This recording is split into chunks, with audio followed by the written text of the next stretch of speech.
filament A, I was starting to do some research on what filament A was all about, and there's really no rhyme or reason there either, like why this protein would have anything to do with Alzheimer's. If you try to research filament A and Alzheimer's, nobody's ever made that connection before. So it's either this guy, Dr. Wang, is a genius and he figured it all out, or he's not a genius and, there is no connection. And it's much more likely that one is the case than the other.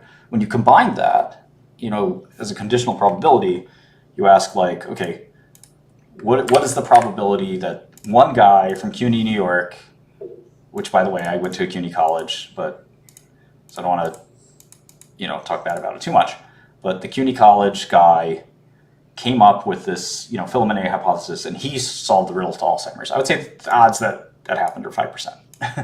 And that's being pretty generous. And by the way, the guy is being accused of doctoring all of his data. The guy's being accused of, all kinds of bad stuff. What are the odds that he did it? I'd say they're pretty low. And then what are the odds that a drug that did not work during its controlled withdrawal study somehow works in phase 3? That odd may be a little higher, but it's still not good. Usually a drug will show much better signs of success in phase 2. So if you multiply these two, you're looking at a very, very low probability, like 1.5%. Because both have Sorry, I was just going to say, why would they get to phase 3 if phase 2 was definitely a failure? Nobody approves whether or not you do a phase 3 study. You can do one tomorrow if you wanted to. So it's a company's decision whether to continue funding a phase 3 if Correct. phase 2 doesn't do well. That's right. Yeah. There's no. I see. There's no approval committee that says this needs more studying or whatever. If you want to study whether potato salad will reduce cancer in 10,000 lung cancer patients, the study will cost you, $100 million, $200 million, but you could do it. And so the chances that both of these have to be true, right? Both this guy has to have stumbled upon the secret protein, right? And had, by the way, just the chance of that happening are low. And then also, quite frankly, I'd add another condition that the company designed the drug the right way. Just, often not that high. Just because you identify a link between a protein and a disease, which they completely did not do, but giving them some benefit of the doubt, it doesn't mean that the first drug you design works. That didn't happen with amyloid beta, didn't happen with many diseases. So I'm being charitable here that, they may not have actually designed the right drug. Even if they did design the right drug, not all trials are designed the right way. For example, some Alzheimer's drugs probably wouldn't have worked at 52 weeks, but would work at 104 or even 200 weeks because it's a long disease process. And there's a lot of questions about why would you do a 26-week study in Alzheimer's? It doesn't make a lot of sense. Why not 2 years? Well, drug companies want answers sooner than later. So the chances that the trial is designed correctly, the phase 3 trials are designed correctly in the first place are probably low. So will the trial see the effect? And then, finally, like I said, what are the odds that this drug, with the results we saw, which are very bad in my opinion, the controlled withdrawal results are bad, that this drug will work? And now you're talking about a really, really, really unlikely scenario because all 4 of these have to happen. You have to, if you're bullish on this, right, you have to believe that this guy who got arrested by the FBI, and again, I've been arrested myself, but I was a hedge fund manager. This is a hazardous occupation. The FBI loves to arrest hedge fund managers. They do it all the time. They do not arrest scientists all the time. It is extremely weird. And again, I'm somebody that hates the government. I'm somebody that doesn't trust the criminal justice system. It's not every day a bench scientist gets arrested.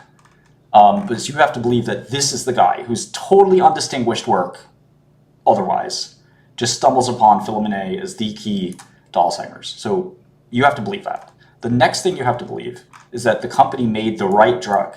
That not only did this guy find filament A's involvement is important, but that binding filament A at that exact site with this exact drug is the right idea.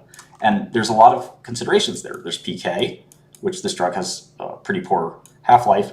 There's the binding site. There's the actual downstream action. Like, why are you binding filament A? What are you trying to get it to stop doing? Et cetera, et cetera. And there's a chance that you have to believe that they got that right. You have to believe that this phase 3 was designed correctly. We don't know if this, let's say, if the drug worked, if you take it for granted. You just don't know if it actually will be seen in this phase 3, not because the drug didn't work, but because the trial design might have been incorrect in some way. We just don't know.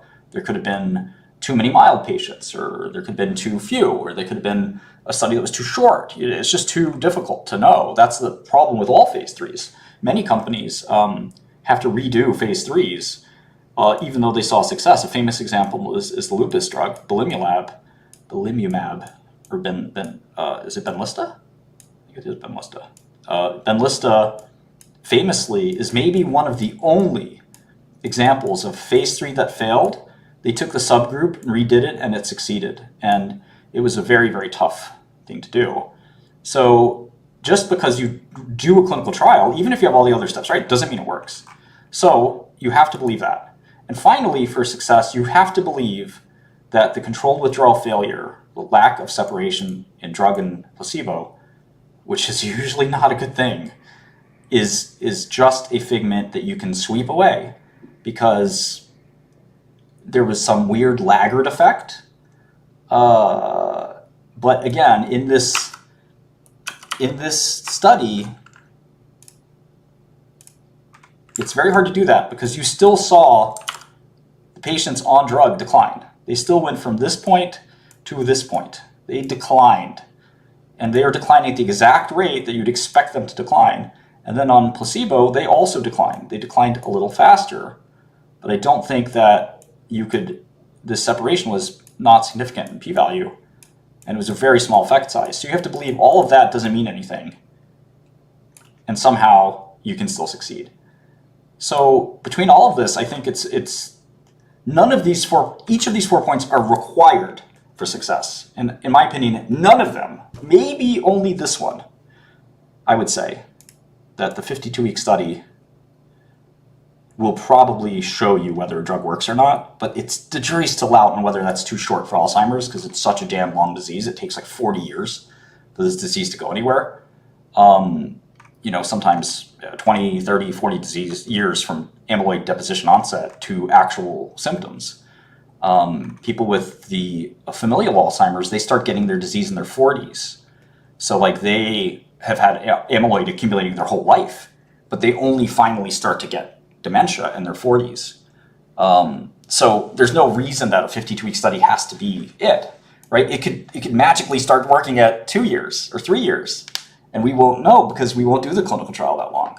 So this is the only one where I could kind of say, okay, it might work because, usually a year is long enough, but even that I'm not sure. But these other 3, there's just no way. And especially, I think this one's the most important.